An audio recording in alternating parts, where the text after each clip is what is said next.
BJP BRS పొత్తు మీద లక్ష్మణ్ గారు మాట్లాడిన మాట చూస్తుంటే వాళ్ళెప్పుడో పొత్తు ఉన్నట్టు, పొత్తు పెట్టుకున్నట్టు ఏమీ ఉండదు. ఎప్పుడైనా సరే బీజేపీ కొన్ని సందర్భాల్లో అపవిత్ర పొత్తులు, అనైతిక పొత్తులుంటాయి. కొన్ని సందర్భాల్లో మిత్రత్వ పొత్తులుంటాయి. కొన్ని సందర్భాల్లో కనపడని పొత్తులుంటాయి. సో అట్లాంటి దాంట్లోనే బీఆర్ఎస్తో ఉన్న పొత్తు. ఎమ్మెల్యేలు వాళ్ళు గెలవలేరు కాబట్టి బీఆర్ఎస్ను అవకాశం ఇద్దాం.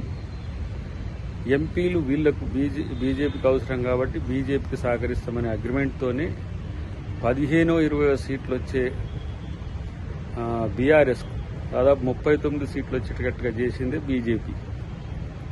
కాంగ్రెస్ బలంగా ఉన్న ప్లేస్లలో నష్టం చేయడం, బలహీనంగా ఉన్న చోట్లలో ఓడగొట్టడం అనేది బీజేపీ చేసిన ఎత్తుగడ. ఇప్పుడు కూడా బీఆర్ఎస్ గెలవలేని ప్రతి ప్రాంతంలో బీజేపీని గెలిపించడానికి ప్రయత్నాలు చేస్తారు. దీనికి ఏమి పొత్తులు లేకపోతే రాజ్యాంగబద్ధమైన ఎత్తులు ఏముండవు.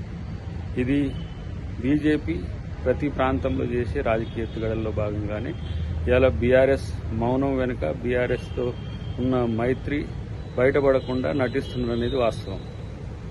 బీజేపీ సౌత్లో బలపడడానికి కారణాలు ఏవి లేవు కాబట్టి ఈరోజు ప్రాంతీయ పార్టీలను, ప్రాంతీయ శక్తులను వాడుకునే ప్రయత్నం చేస్తుంది. అందులో భాగంగానే ఆంధ్రాలో అన్ని పార్టీలు వాళ్ళకి అవకాశం ఇస్తాయి. తెలంగాణలో ఉన్న పార్టీ కాంగ్రెస్కు అనుకూలత పెరిగితే బీఆర్ఎస్కు, బీజేపీకి నష్టం కాబట్టి దాన్ని ఏ విధంగా వినియోగించుకుంటే బీజేపీ లబ్ధి పొందుతుంది అదే ఎత్తుగడతో ఉంటుంది. దానికి పూర్తిగా సమర్థించాల్సిన అవసరం వస్తుంది. రెండవది ఏంటంటే రేపటి రోజున కేంద్రంలో మళ్ళీ బీజేపీ అధికారంలోకి వస్తే ఒకటో రెండో ఇక్కడ కలిసి కేంద్ర ప్రభుత్వంలో వాళ్ళు మంత్రివర్గంలో కూడా క్యాబినెట్లో ఉండాలనేది కూడా, అది కూడా కేసీఆరే ఉంటుంది అనేది ఇన్నర్ సర్కిల్స్ వస్తున్న వార్త. సో బీజేపీ బలపడడాన్ని డెఫినెట్గా కోరుకుంటుంది ఇలా బీఆర్ఎస్. కాంగ్రెస్ పార్టీతో ఎలాగూ వాళ్ళు సఖ్యతతో ఉండలేరు కాబట్టి, భవిష్యత్తులో కూడా ఉండలేని స్థితి ఉన్నది కాబట్టి అధికారం బీజేపీ వస్తుందనే ఉద్దేశంతోనే ఆ ప్రయత్నాలు చేస్తున్నారు. చూడండి, రేపటి రోజున క్లియర్గా ఎమ్మెల్యే ఎలక్షన్స్లో ఏ విధంగా వాళ్ళ పొత్తు కనబడ్డదో ఎంపీ ఎలక్షన్స్లో కూడా అదే రకమైన పొత్తు ఉంటుంది.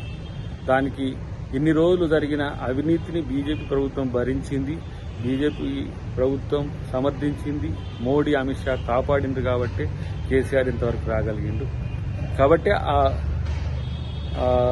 కృతజ్ఞత తీర్చుకునే పనిలో బీఆర్ఎస్ ఉంటుందని నేను అనుకుంటున్నాను.